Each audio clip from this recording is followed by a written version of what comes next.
मध्य प्रदेश लोक सेवा आयोग की आज परीक्षा होने जा रही है। आयोग की ओर से एमपीपीएससी प्रीलिम्स एग्जाम की मुकम्मल तैयारी की गई है। सुरक्षा के भी खास इंतजाम है। तो इससे पहले पर्चे के लीक होने की अफवाह उड़ी थी। एमपीपीएससी का पेपर लीक होने की खबरों पर लोक सेवा आयोग ने साफ साफ कहा था कि ये पूरी अफवाह है। आयोग ने सोशल मीडिया पर चल रही खबरों को भ्रामक बताया था। आयोग ने साफ कहा था कि परीक्षा तय तारीख और तय समय पर होगी।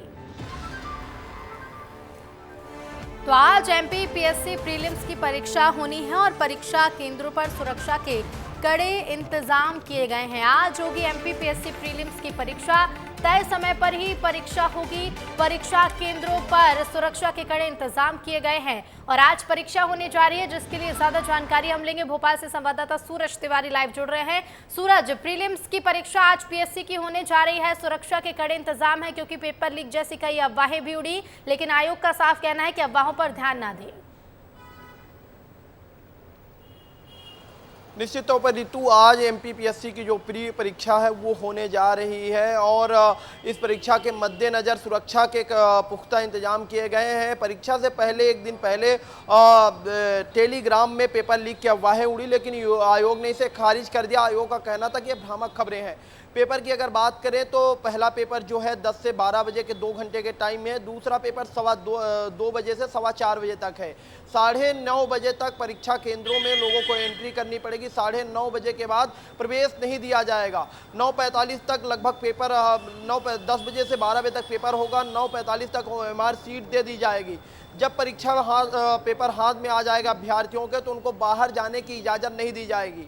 ऋतु, लगभग 1,83,000 लोगों ने इस परीक्षा में भाग लिया है, जिसमें 110 पदों के लिए परीक्षा हो रही, जिसमें 15 डिप्टी कलेक्टर और 22 डीएसपी के पद है। बाकी अन्य पदों के लिए पेपर परीक्षा हो रही है। परीक्षा की अगर बात करें तो जिस तरह से पूरी परीक्षा है उसके मद्देनजर सुरक्षा के पूरे इंतजाम है। किसी प्रकार के इलेक्ट्रॉनिक डिवाइस को लेकर अंदर नहीं जा सकते और किसी प्रकार की ऐसी चीजें अंदर लेकर नहीं जा सकते जिससे परीक्षा में व्यवधान उत्पन्न हो। ऋतु, तमाम चीजें, चाहे पानी की बोतल हो, ये सारी चीजें सब अंदर ही दी जाएंगी। 27 ऑब्जर्वर भी बनाए गए हैं परीक्षा के मद्देनजर, जो रिटायर्ड ऑफिसर हैं, जो ये देखेंगे, मॉनिटरिंग करेंगे कहीं प्रकार की कोई दिक्कत ना हो। बिल्कुल देखिए, जिम्मेदारी सौंप दी गई है सूरज, और इसके साथ ही कड़े इंतजाम भी सुरक्षा के किए गए हैं। लेकिन इसके पहले हमने देखा सूरज की टेलीग्राम पर किस तरह की अफवाहें फैल रही थी। पेपर लीक जैसा मामला भी सामने आया था कि पेपर लीक हुआ है, लेकिन आयोग ने इस पर सफाई भी दी। सूरज,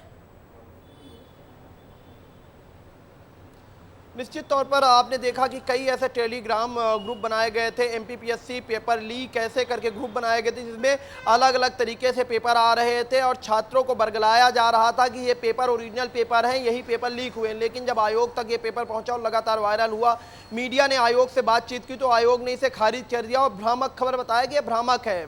इस पेपर परीक्षा की तैयारी ना करें, इस पेपर परीक्षा को इस पेपर को ओरिजिनल पेपर ना माने। आयोग की ये सफाई देने के बाद आज परीक्षा आयोजित कराई जा रही है। अगर ये पेपर ओरिजिनल पेपर होते तो कहीं ना कहीं ये परीक्षा रद्द भी हो सकती थी।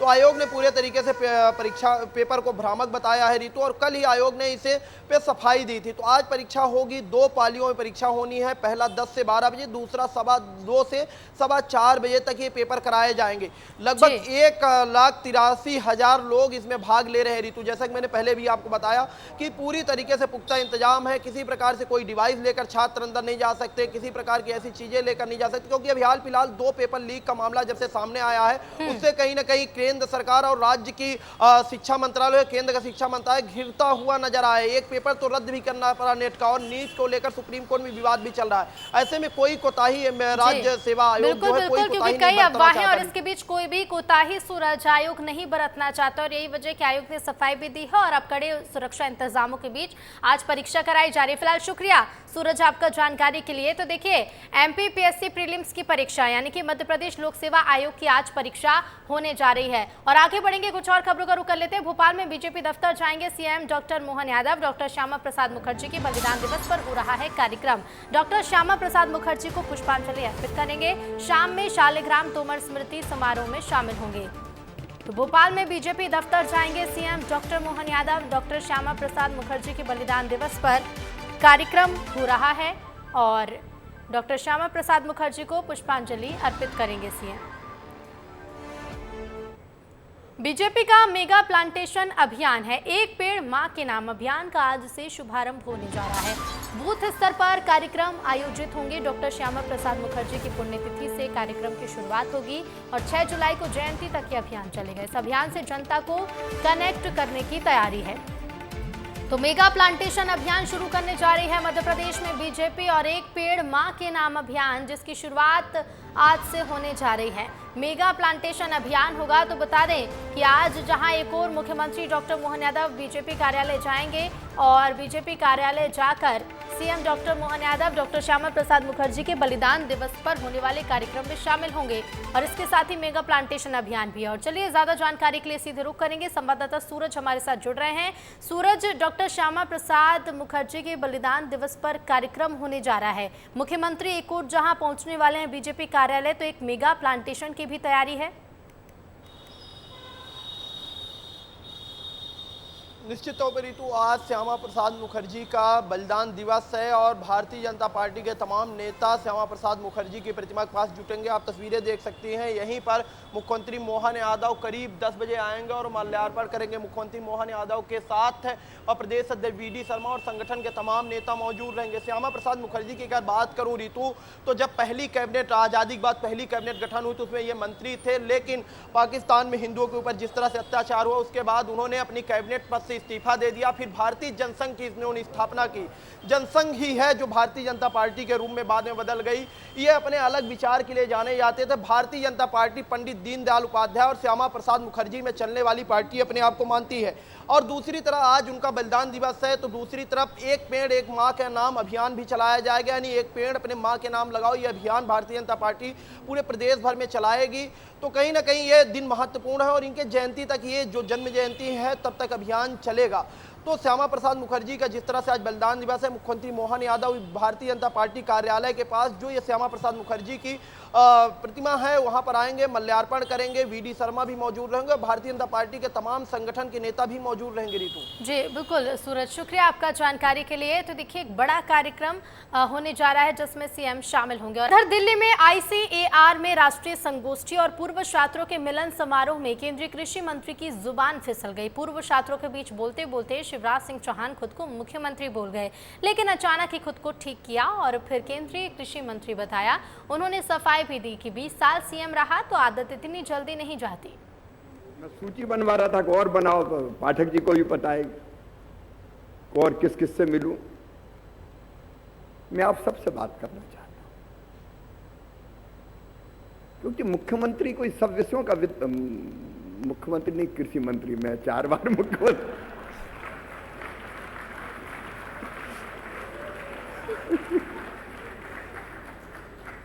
अब 20 साल रहा हूं तो कुछ दिन तो लगेंगे भूलने में। वहां भी मुझे ये गुमान नहीं था कि हम ही सब जानते हैं। केंद्रीय कृषि मंत्री शिवराज सिंह चौहान के बेटे कार्तिकेय चौहान सुर्खियों में हैं और सुर्खियों में रहने की वजह है उनका एक बयान, जिससे लेकर कई सवाल भी खड़े होते हैं और सियासत भी गर्मा रही है। आखिर ऐसा क्या कहा कार्तिकेय ने, ये रिपोर्ट देखिए।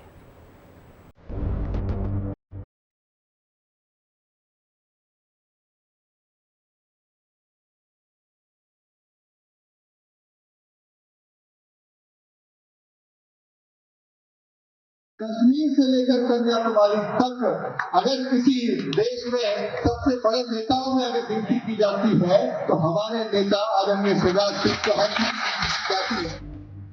जिसे आपने सुना वो केंद्रीय कृषि मंत्री शिवराज सिंह चौहान के बेटे कार्तिकेय चौहान थे, जो बुधनी में एक मंच से अपने पिता के लिए तारीफों के पुल बांध रहे थे। ये बयान सुर्खियों में है कि उनके पिता का देश भर में नाम हो रहा है। कश्मीर से लेकर कन्याकुमारी तक शिवराज सिंह चौहान की चर्चा हो रही है, उनका कद बढ़ गया है। लेकिन पता नहीं आजकल ऐसा क्यों लगता है, जब मुख्यमंत्री नहीं रहे तो और ज्यादा लोकप्रिय हो गए, और अब जब इतनी प्रचंड जीत के बाद हमारे नेता गए हैं तो आज पूरा दिल्ली भी नतमस्तक है। वो यहाँ नहीं रुके, आगे उन्होंने कहा कि इस दुनिया ने हमारी बहुत बार परीक्षा ली है। 2023 के चुनाव में भी कई बार उंगलियां उठी, लेकिन जवाब प्रदेश की जनता ने दिया है। इस दुनिया ने हमारी बहुत परीक्षा ली है, और हमारी मैं इसलिए इस शब्द का उपयोग करता हूं क्योंकि मैं आप में, मुझ में, माननीय केंद्र मंत्री जी में, हम सब में मैं कोई फर्क नहीं देखता हूं। हम सब अनेकों जिस्म और एक जान हैं। कार्तिकेय ने भले ही एक बेटे के तौर पर अपने पिता की शान और तारीफ में कसीदे गढ़े हों, लेकिन सियासी गलियारे में उनके बयान की चर्चा शुरू हो गई है। मायने निकाले जाने लगे हैं। बयान को लेकर कांग्रेस ने तंज भी कस दिया और बेटे के बयान पर केंद्रीय मंत्री शिवराज सिंह चौहान से सफाई मांग ली। अब ये बात शिवराज जी बताए कि किसके नतमस्तक होने की बात उनके सुपुत्र कर रहे हैं। क्या मध्य प्रदेश की जनता उनके आगे नतमस्तक थी? क्या देश की जनता उनके आगे नतमस्तक हो चुकी है? तो शिवराज जी स्वयं बताए, क्या ये शब्द चयन ठीक है? कार्तिकेय सिंह चौहान राजनीति में कई सालों से सक्रिय हैं और युवा मोर्चा के नेता के तौर पर चुनाव प्रचार भी करते रहे हैं। बुधनी सीट पर उपचुनाव में टिकट के लिए उनके नाम की भी चर्चा है, लेकिन कहीं ये बयान उनके लिए मुसीबत न खड़ी कर दे। भोपाल इंदौर के बाद अब उज्जैन को भी मेट्रो की सौगात मिलने जा रही है। इंदौर से उज्जैन के बीच मेट्रो ट्रेन के संचालन को मंजूरी दी गई है। सेहत से 2028 से पहले उज्जैन मेट्रो के काम को पूरा कर लिया जाएगा और इसी पर ये रिपोर्ट देखिए। मुख्यमंत्री डॉक्टर मोहन यादव ने इंदौर से उज्जैन महाकाल नगरी तक मेट्रो ट्रेन चलाने पर मुहर लगा दी है। 2028 से पहले मेट्रो का काम पूरा कर लिया जाएगा। मंत्री कैलाश विजयवर्गीय के साथ समीक्षा बैठक में ये फैसला लिया गया। सीएम डॉक्टर मोहन यादव ने मेट्रो प्रोजेक्ट को लेकर शनिवार को समीक्षा बैठक बुलाई, जिसमें मेट्रो के काम की समीक्षा की गई। वहीं इंदौर से उज्जैन तक मेट्रो चलाने को लेकर चर्चा हुई। एक फिजिबिलिटी रिपोर्ट आई है सिमस्त को लेकर के, उज्जैन से इंदौर में भी मेट्रो डालना चाहिए। साथ ही साथ एक विचार मेरे द्वारा भी दिया गया कि मेरी बीच में रेल मंत्री से चर्चा हुई थी। उनका कहना था कि मेट्रो का, वंदे मेट्रो एक नया उनका ट्रेन का आकार बन रहा है, जिसके आधार पर जो मेट्रो ट्रेन संचालन पुराना है उसके बजाय मेट्रो ट्रेन के बजाय वंदे मेट्रो भी सर्किल ट्रेन के माध्यम से यातायात की बड़ी सुविधा दी जा सकती है। इंदौर से उज्जैन के बीच वंदे मेट्रो को लेकर तैयारियां शुरू हो गई हैं। उज्जैन तक मेट्रो चलाने के लिए फिजिबिलिटी सर्वे हो चुका है। आने वाले समय में इंदौर एयरपोर्ट से महाकाल मंदिर तक वंदे मेट्रो चलाई जाएगी। प्रदेश की बात करें तो मेट्रो से जुड़ने वाले इंदौर भोपाल के बाद उज्जैन तीसरा शहर होगा। मेट्रो के लिए इंदौर में 25 और भोपाल में 27 ट्रेनों का संचालन अलग अलग रूट्स पर किया जाएगा। इंदौर में करीब 31 किलोमीटर में काम चल रहा है, जबकि भोपाल में कुल 17 किलोमीटर का काम हो रहा है। वहीं इंदौर, भोपाल, ग्वालियर, जबलपुर और उज्जैन में मेट्रो के साथ वंदे मेट्रो, रोपवे, इलेक्ट्रिक बस और केबल कार जैसी सुविधाएं भी मिलेंगी। उज्जैन से ओंकारेश्वर रूट, भोपाल से इंदौर, जबलपुर से ग्वालियर के लिए भी मेट्रो पर विचार किया जा रहा है। भोपाल और इंदौर में चलने वाली मेट्रो ट्रेन में यात्रियों को कई सुविधाएं मिलेंगी, जिसमें AC, grab pole, grab handle के साथ बैठने की व्यवस्था रहेगी। इसके साथ ही announcement, camera, mobile charging point, emergency exit gate, धुआं आग डिटेक्शन की सुविधा भी रहेगी। वहीं महिलाओं, दिव्यांग जन के लिए विशेष सुविधा के साथ शिशु देखभाल कक्ष भी रहेगा। भोपाल और इंदौर में मेट्रो का काम काफी तेजी से चल रहा है। वहीं भोपाल में मेट्रो का ट्रायल भी हो रहा है। भोपाल और इंदौर में मेट्रो के अलग अलग रूटों पर काम जारी है। वहीं भोपाल में मेट्रो स्टेशन के निर्माण में भी तेजी देखी जा रही है, जिससे आने वाले दिनों में जल्द ही भोपाल के लोगों को मेट्रो की सौगात मिलती दिखाई देगी। ब्यूरो रिपोर्ट, विस्तार न्यूज। काम ज्यादा और मजदूरी कम, और इसीलिए सोम डिस्टिलरी में नाबालिग बच्चों से काम कराया जाता है। आखिर बच्चे कैसे फैक्ट्री में काम करते हैं, सुनिए उन्हीं की जुबानी। 12 से लेकर 15 साल के बच्चों से बाल मजदूरी कराने वाली कंपनी में आखिर क्या क्या होता है, पूरी कहानी खुद बताएंगे मजदूरी करने वाले बाल श्रमिक।